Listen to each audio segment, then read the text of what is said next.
Hoy vamos a hablar sobre el concepto de verbo en las escrituras, que no es necesariamente un concepto gramatical, sino más bien uno bíblico. Desde el punto de vista bíblico es que vamos a analizar este concepto. Cuando Juan habla de que Cristo es el verbo de Dios, a lo que se está refiriendo es a que el Señor es el gran comunicador, el que nos comunica entre Dios y los hombres. Por lo tanto, otros conceptos como el de representante y sustituto, abarcado por los reformadores del siglo XVI, nos indican que prácticamente son similares, porque para que hubiera esa comunicación entre Dios y los hombres, tenía que haber un mediador, una mediación. A Cristo se le llama, por el profeta Isaías, el gran pontífice. Por lo tanto, cuando hablamos del verbo, nos estamos refiriendo a esa comunicación que se establece entre Dios y los hombres. Uno de los apóstoles quería saber quién era realmente el Padre. Jesucristo le contesta básicamente de esta forma: el que me ha visto a mí, ha visto al Padre. Por lo tanto, ver a Jesucristo, el gran comunicador, es ver al Padre. De esa manera podemos decir que sin Jesús no habría manera de poder llegar al Padre. Por eso es que nuestro Señor se autodefine a sí mismo como el camino, la verdad y la vida. Y nadie viene al Padre si no es por mí. Cristo, como segundo Adán, hace lo que no pudo hacer el primero, que es obedecer en todo la palabra de Dios. Y todos sabemos que Cristo fue tentado por Satanás. De la misma manera que el primer Adán fue tentado, también el segundo lo fue. Y de hecho, este segundo Adán fue tentado en circunstancias mucho peores que las que vivió el primer Adán, porque el primer Adán estuvo en un paraíso. Jesucristo fue tentado en un desierto donde no había agua, donde no había alimento, donde no había otra cosa más que silencio, dolor y fieras salvajes. Y allí fue tentado por Satanás.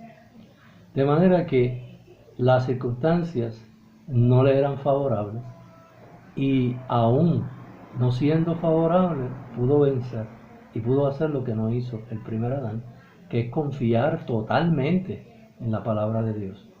Noten que una y otra vez esa es la defensa que hace Jesús en contra de Satanás. Escrito está. De manera que la fidelidad de este segundo Adán es lo que se constituye en fundamento para que se pudiera establecer esa gran comunicación entre el Padre y nosotros.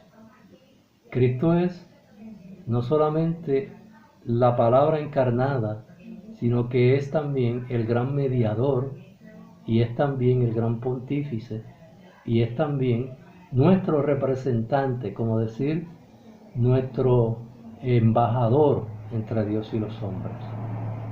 De manera que cuando se le hace la gran pregunta a Jesús acerca de quién es Dios el Padre, que es una pregunta que nos hacemos todos, Jesús la contesta de un modo simple. Jesús dice: el que me ha visto a mí, ha visto al Padre. Por lo tanto, lo que él quiere decir es que Cristo ha logrado comunicarse como el gran yo soy con los seres humanos, de la misma manera en que él es, y él se autodefinió a sí mismo como el camino, la verdad y la vida. Se autodefinió a sí mismo como un hombre humilde de corazón, misericordioso y clemente, sabio, entendedor de la condición humana, y también el gran yo soy, que se compadece de la manera en cómo el pecado nos ha dejado a nosotros. Y Jesús no solamente se comunicó a través de palabras, sino que lo hizo a través de hechos. Sus obras nos demuestran que está interesado en nosotros y que cuando Él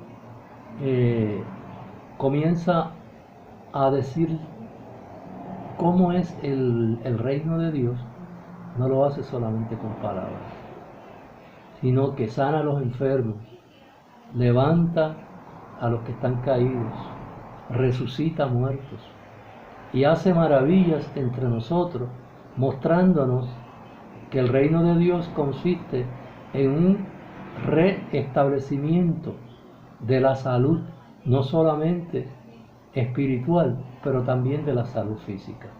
Cristo es el gran mediador entre Dios y los hombres. Por lo tanto, y la Biblia dice que Él habitó entre nosotros y vimos su gloria, gloria como del unigénito del Padre, lleno de gracia y de verdad. Cuando se dice que está lleno de gracia y de verdad, en otra parte, Juan establece que no solamente Cristo es el gran yo soy, pero que también puso su tabernáculo. Ese habitar entre nosotros significa que puso su tabernáculo entre nosotros. Porque lo que Dios quiere es otra vez restablecer la comunicación que había desde antes de que ocurriera el acontecimiento del pecado. Habitó entre nosotros y vimos su gloria, gloria como del unigénito del Padre, lleno de gracia y de verdad. Entonces, en la definición que él hace también acerca de Jesús, nos estamos refiriendo al apóstol Juan, dice lo que era desde el principio, lo que hemos oído, lo que hemos visto con nuestros ojos, lo que hemos contemplado y palpado en nuestro amado tocante al verbo de vida. Es decir, Juan está combatiendo una ideología que estaba surgiendo en aquella época, y era la ideología del gnosticismo. El gnosticismo decía que Jesús había tenido un cuerpo aparente, no era un cuerpo real. Pero entonces Juan dice que nosotros a este verbo de vida lo vimos, lo contemplamos, lo tocamos, se manifestó entre nosotros, era un ser real, era un ser como todos nosotros, con la particularidad de que Cristo realmente no tenía pecado. Con esa particularidad única es que se puede constituir en este gran mediador entre Dios y los hombres. En Apocalipsis 19:13 dice que este verbo estaba vestido con una ropa teñida en sangre y su nombre es el Verbo de Dios. Noten la relación entre la ropa que describe aquí Juan en el Apocalipsis y la relación que tiene con su mediación.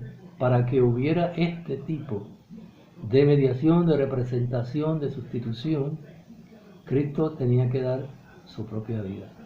De hecho, el Señor Jesús lo hace con entera y total libertad. Porque Jesús decía que en la vida de Él la ponía, que nadie se la quitaba, ni siquiera el Padre. Fue un principio, una decisión totalmente libre. Sin embargo, termina con estas palabras: este mandamiento recibí de mi Padre. Así que cuando dice este mandamiento recibí de mi Padre, significa que hay una gran comunicación entre la decisión de libertad que hace Jesús y su propia decisión de dar su vida por los seres humanos. Cuando nosotros examinamos, por ejemplo, a Getsemaní, el gran acontecimiento donde, a mi parecer y a mi juicio, Cristo se muestra como el más humano de los humanos, y podemos decir que en aquel momento estaba sufriendo una gran depresión, no porque fuera a morir, porque todos morimos, pero porque iba a ser abandonado por el Padre. De ahí su palabra posteriormente en la cruz, donde dice: Dios mío, ¿por qué me has abandonado? Esas palabras que son citadas de los Salmos tienen un gran significado porque denuncian que el pecado es lo que realmente nos ha separado de Dios. Pero ese pecado ha sido condonado, ha sido perdonado en la cruz por Jesucristo, que es nuestro representante y nuestro sustituto. Cuando nosotros venimos ante Dios, realmente Dios lo que hace es no quitarnos el pecado de nuestra naturaleza como algunos piensan. Lo que hace Dios es declararnos ante la naturaleza, ante el mundo, ante las regiones celestiales, de que hemos sido libertados legalmente del pecado y que ya no pesa la maldición de este sobre nosotros. Ahora somos libres de ese pecado, pero legalmente y objetivamente. ¿Y qué significan estas dos palabras? Pues estas dos palabras significan que nosotros seguimos siendo nosotros. Tenemos una naturaleza que está inclinada al pecado, pero que ha sido libertada por Dios legalmente de la maldición del pecado. Fíjense que el Señor decía, mis ovejas oyen mi voz. Y otra vez vuelve el concepto de comunicación. Mis ovejas oyen mi voz y ellas me siguen. Y al seguirme significa que vamos a ser fieles, que nosotros no escuchamos otra voz que no sea la de Jesús, porque es nuestro gran libertador, y no solamente nuestro gran libertador, sino nuestro pastor que nos guía precisamente hasta el cielo. Así que cuando hablamos de Jesús, estamos hablando de aquel que realmente resucitó, y cuando Cristo resucitó, por ser nuestro representante y sustituto, es como si la misma condición humana hubiera sido restaurada, hubiese vuelto a nacer. Cuando la Biblia habla de una nueva creación, o de que somos una nueva criatura, no significa ni se está refiriendo a nosotros o a nuestra naturaleza como tal. Se está refiriendo a que Cristo, por ser nuestro representante, pasó de ser de la condición humana a una condición divina, y por lo tanto, al representarnos se ha convertido en la primicia, en una nueva creación. El hecho de que Cristo sea una nueva creación y sea nuestro representante, hace decir a Pablo que el que está en Cristo es una nueva criatura. Noten que la mayor parte de las personas interpretan esto en términos personales, como diciendo, yo me convierto, ahora dejo lo malo que hacía, ahora hago lo bueno, y por lo tanto me he convertido en una nueva criatura. Pero lo que la gente no ha examinado con claridad es la palabra todo. Todo ha pasado. Y ese todo ha pasado se refiere no a nosotros, porque en nosotros no ha pasado las cosas. Se refiere a Cristo, que antes tenía una relación con el pecado y ahora no la tiene. Entonces, al Cristo resucitar, al ser el primero en resucitar, se ha convertido también en la primicia de esa gran cosecha del reino de Dios. Si Cristo resucitó, dice Pablo, nosotros, los que creemos, también vamos a resucitar con Él. Si Cristo se sentó a la diestra de Dios, nosotros también vamos a estar a la diestra de Dios. Así que Él es la primicia, es el primero de ese gran reino que Él mismo ha construido con sus obras, con sus hechos y sobre todo con su muerte y con su resurrección. Yo espero que este mensaje le haya tocado una fibra y que podamos de alguna manera poder entender lo que significa realmente el Evangelio. Porque el Evangelio, me parece a mí, en mi juicio, ha sido trastocado por principios no bíblicos que realmente no representan el verdadero sentir de lo que es el volver a Dios. Dios les bendiga, les guarde y hasta la próxima.